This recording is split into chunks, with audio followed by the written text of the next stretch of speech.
Okay, so we're back on the SportsMax Zone, ready to talk some track and field now. Reigning Olympic 400-meter champion Shaunae Miller-Uibo of the Bahamas is facing a dilemma: whether to defend the title she narrowly won at the 2016 Rio Games or compete in the 200 meters. A brilliant 2-4 sprinter, Miller-Uibo has not lost a 200 race since the 2017 World Championship in London. Now, in March, she criticized the athletics chiefs for derailing her hopes of becoming the first runner to claim a 200-400 Olympic double in 25 years. She also revealed that she would likely contest the 200 meters in Tokyo, but she won both events at the Bahamas trials over the weekend. So following the ban announced Wednesday on the 400-meter world champion, Salwa Eid Nasser, what should Miller-Uibo do? Joining us to explore this subject, senior SportsMax.tv writer and track and field correspondent, Leighton Levy. Leighton, we have to talk in a moment about Karsten Warholm's 400-meter hurdles world record today, but let's start closer home and this decision facing Miller-Uibo. As we've said, she did a couple of months ago appear to be leaning towards the 200 meters. What are you gathering from her camp? Is that where she's at, or may she think of doing something otherwise? Well, I spoke to some people from the Bahamas and some people within our circles today, and the word is that they're still discussing whether or not they should do both or choose one over the other. I think that both events are still on the table. The one source was telling us today that they are actually looking at the possibility of doing both events, notwithstanding the difficulty that the schedule might present. However, when I spoke to some people who are closer now to her, they said that the decision is still being discussed with her management as to whether they, what they plan to do. On the face of it, it would look like the 400 would be the better option, given that there's no more Salwa Eid Nasser to consider, and that she's the fastest woman in the world over the last 2 years in this event, because Mboma from yesterday, which I understand has been withdrawn from the Olympics. So it's a wide open event, and I think that's an event that she would more likely win, given what we've seen with the 200 meters this year, where we're looking at 6 women so far this year who've gone under 22 seconds.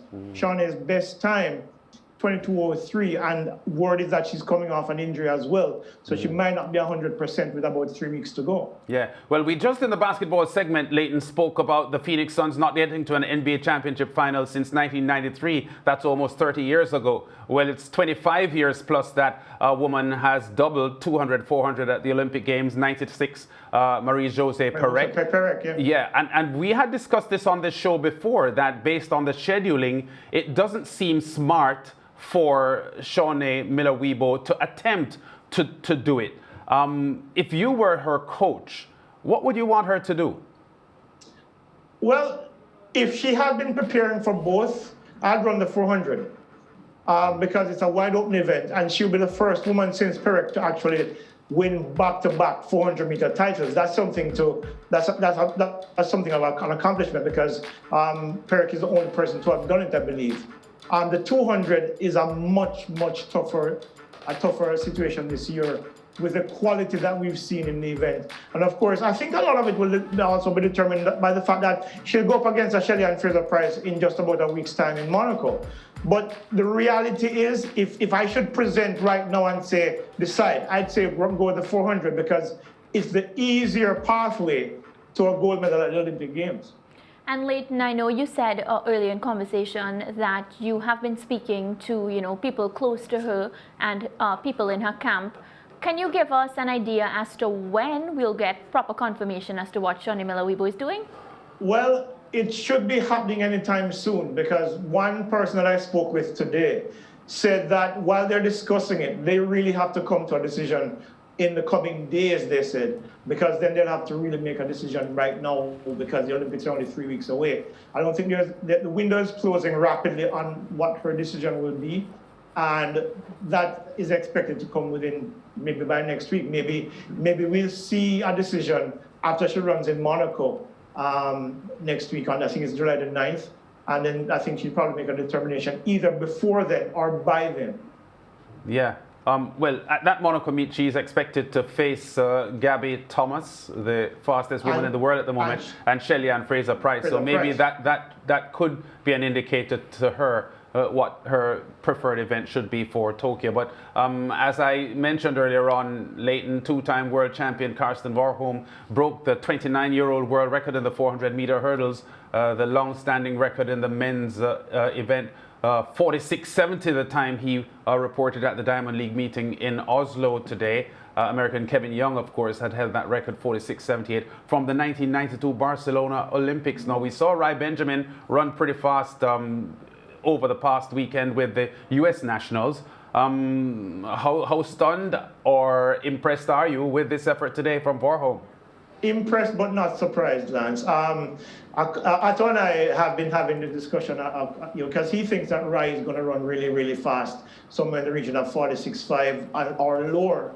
But I had always believed that Karsten Warholm has demonstrated all season, in fact for the last 2 years, that he is the man to beat, and he's of course back. That the world record could go again. You remember now, this is his first race this season. He's nowhere close to a peak yet. Yes. So you can imagine what will come in a month's time in Tokyo when everybody is sharp and he has the not to be facetious, Leighton, but I was looking at some results from some of the national championships that we have had in recent weeks here in the Caribbean, and a lot of the flat 400-meter runners didn't go 46.70.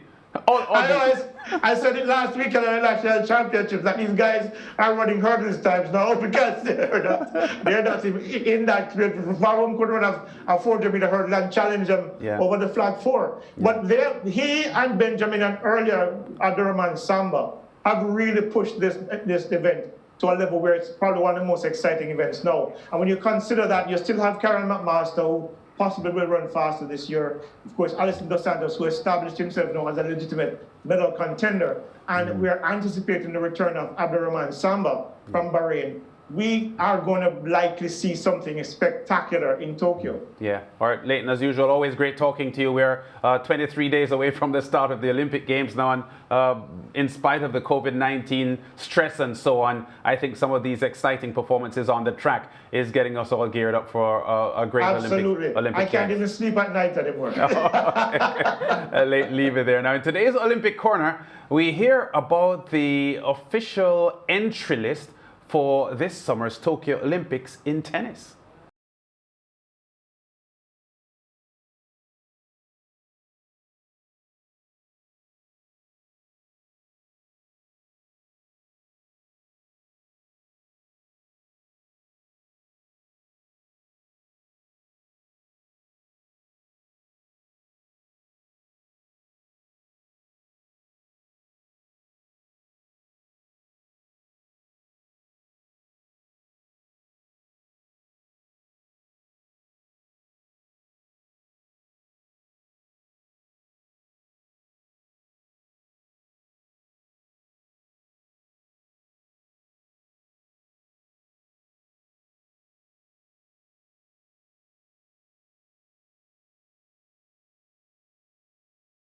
For the U.S.